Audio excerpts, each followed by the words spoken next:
Leo tumekuja bwawani kujaribu kuangalia historia ya hili eneo. Hili eneo kuna ule msemo anasemaga watu maji yanapita katika njia yake. Sasa ndio huu. Hili eneo kutoka miaka napata akili yangu mpaka mnamo 2019 ilikuwa kavu na halina maji kabisa hili eneo. Kama unavyoona yale maji pale kwa mbali kwa sababu ya mazingira kuingia kule chini kule.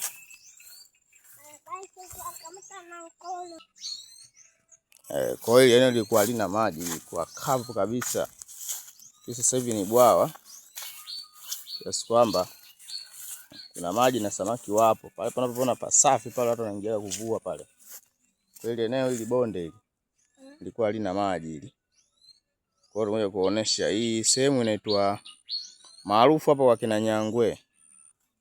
Kwa kina Nyangwe ipo maeneo ya Bungu, hii cha Bungu B, kata ya Bungu, kitongoji Kitora.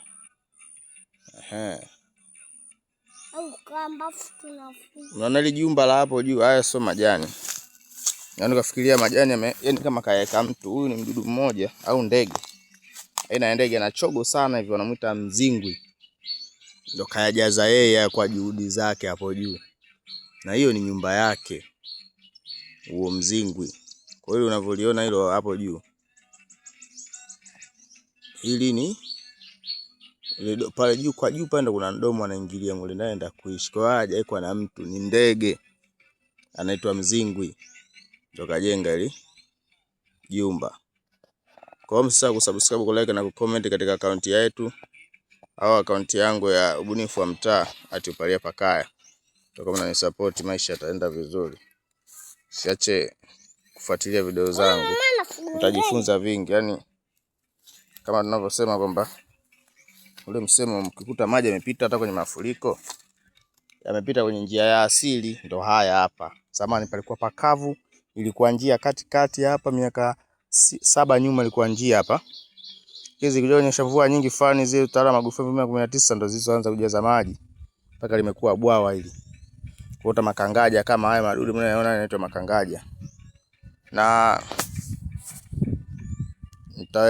nitaeleza faida ya haya madudu mnayoona. Haya makangaja. Faida yake nitawaelezea. Kwa hiyo nilikuja kuwaonesha kwamba maji hupita katika njia yake asili. Hapa miaka mingi palikuwa pana maji, palikuwa pana kisima pale mbele kwenye ule mti fulani kama mkorosho ule pale. Ni mkorosho ule kwenye ile miwa pale.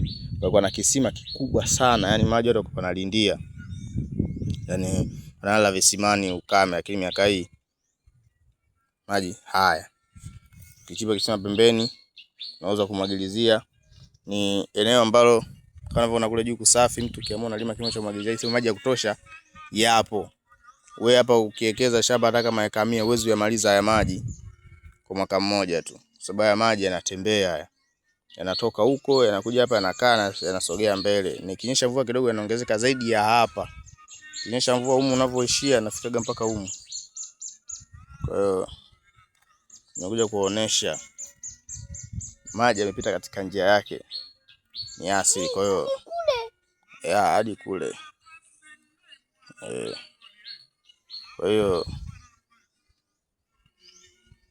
humu kuna kambara ya kutosha tu. Kwa hiyo tuseme msisahau kusubscribe, kulike na kucomment na kushare akaunti yetu kwa simulizi au kwa kuonyesha vitu mbalimbali kama hivi. Asanteni sana.